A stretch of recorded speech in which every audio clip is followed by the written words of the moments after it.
Let's talk 5 must-have accessories for travel photography or just photography on the go. Hello, my friends. My name is Pi. Welcome to SLR Lounge. So let's dive right into this. In my opinion, these are 5 of my most used accessories when it comes to travel photography or really just any photography on the go. Okay, so I use it for my portrait work, travel work, editorial work, everything. Here's 5 things that I'm always using, starting with number 1, a good, sturdy, portable tripod. So I kind of need something that meets all of those criteria. If it's too big, if it's too bulky, I'm not going to carry it around. And still, my favorite choice to this day is the Peak Design Travel Tripod. It comes in an aluminum and carbon fiber variant. And if you'd like to save a little bit of dough, grab the aluminum. It's fantastic. If you want the extra weight savings, go carbon fiber. It's going to set you back a pretty penny. But look, it's great quality. It's really well designed, easy to use, and for the most part, it's fantastic. And I say for the most part. I love the size, the shape, the ergonomics. It really fits and goes anywhere, and that's why I really appreciate it. It's also sturdy, so when you set it up, compared to any other travel tripod, it's going to be a really good, sturdy tripod. That being said, don't grab this, a travel tripod, and compare it against a 20-pound video tripod with a fluid pan head and be like, you know what, the video tripod's just a little bit more it's a travel tripod, okay? Now, really my only gripe when it comes to this tripod is the design of the head. In order to get it to fit kind of nicely into here and give it a very low profile and a small shape, it has this weird design on the head that makes it so it's awkward when you flip it into portrait aspect ratio. So you'll find that you're often kind of moving this around, trying to change the tripod angle just to get the camera to kind of go into the right composition when you're shooting portrait aspect ratio. If you shoot a lot of portrait aspect, this is going to be annoying, but it's by no means a deal breaker. It's just something that I do want to point out. So on the tripod side, I have Peak Design. Other great brands that I've used for a good, sturdy, portable tripod include Manfrotto and Benro. Those are 2 great companies as well. Number 2, it's great having a good lens cleaner in your bag. Now my bag is actually at the studio, so I don't have my lens cleaner, but you can just hop right onto Amazon, get a lens cleaning kit. If you got the extra $20, you can shell it out for the Zeiss kit. Otherwise, just grab whatever kit you want. Pretty sure you're not going to see a huge difference there. Not too much to talk about on this side. It's common to get dust and dirt on your lenses, and having a lens kit available will prevent you from having to do the thing that I find myself often doing, which I'm trying not to do, and that is using my shirt to clean my lenses. But guess what? On all my new RF glass, on all this stuff, I've taken good care of it so far.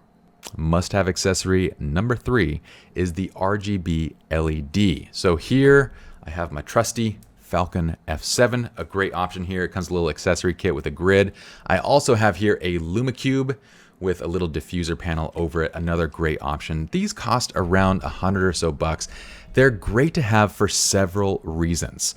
First, they're RGB LED lights, and that means that unlike a traditional LED light, they can switch to any color in the color spectrum, or at least most colors. Don't I feel like someone's going to comment below and be like, they can only represent 512 colors of the entire. I get it. There's a lot of colors though, okay? It goes through all the colors. So this makes it a great and fun kind of portrait tool. And you see me kind of using it. I actually used it for our garage portrait session. For another video, I actually used the Falcon F7 set to, I think, a red color as we light painted in the studio. They're just great, fun, creative tools. But maybe you're thinking you don't shoot that many portraits. I still got your back. So if you are a landscape or travel photographer, look, oftentimes I find myself going to and from locations in the dark. So having the LED panel, and they last quite a while, has been fantastic for being able to light my way and stay safe.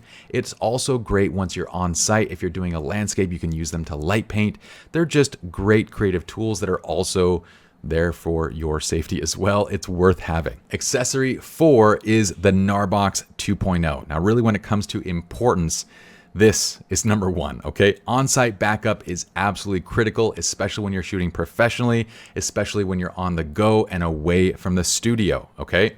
So the Gnarbox is not only gonna back up your file, it's also gonna provide you with on-location workflow, as you can attach devices to this. Say like an iPad, you can sync it up with the Gnarbox. You can sort, you can edit, you can do all sorts of stuff while keeping your images safely stored on this drive. The Gnarbox is incredibly well built, and if you'd like to see, Peter McKinnon, I think, has a video where he basically tries to destroy one. I've used other backup solutions, and they are plagued with issues. Now, separate the fact that they are not built nearly as well as this, nor are they kind of like tough quality electronics. Take that away. Previous backup devices that I've used are plagued with issues when it comes to operating system and device functionality. You would pop the card in, they would stop halfway through, or they wouldn't notify you whether things are properly backed up, or they would just fail in the backup process. And it kind of, like, if you have an on-site backup that's unreliable, what is the entire point of having on-site backup? So on-site backup is critical, and for that, Gnarbox 2.0 is your best go-to solution. Last but not least, we have a high power battery. So this is a 20,000 milliamp battery. I believe it's an Intertech battery. There's probably much better solutions by now. I've had this for a couple years, but the important pieces about this is it has enough juice to charge multiple devices. So 20,000 milliamps is a good amount. I would try and get as much as you possibly can while still having it be something that can fit in your pocket or easily into a bag. The second thing is find one that has multiple ports. So you'll notice on this, I actually have USB right here. I have USB-C right here. On the other side, I have a built-in USB-C cable as well as a built-in lightning cable, which I accidentally broke. By no means is that a reflection on whoever made this thing. Anyway, it's handy for several reasons. Obviously, you can charge things like your phone and whatnot, but look, most modern cameras coming out today always have USB-C ports, and on most of them, they allow you to actually charge through the USB-C port, which means having this is essentially having multiple extra camera batteries when, if you're in a pinch, you can grab this guy and charge the camera itself. And with that, we are done. So look, these have been my most constantly used photography accessories for every type of shoot that I do. When it comes to travel photography, when it comes to wedding photography, destination work, all of that, these are the things that I'm constantly relying on. Now I'm going to link up all of these items in the description of the video so you guys can check out each item below. In the meantime, if y'all enjoyed the video, you know what to do. I would greatly appreciate y'all considering subscribing to the channel, leaving a thumbs up on the video, and commenting below. I like hearing from you guys. I like hearing what maybe you'd like to learn next as well. In the meantime, have a great time, and I'll see you guys back here. I feel like that's becoming my catchphrase. In the meantime, have a great time. What do you think about that? Okay, bye.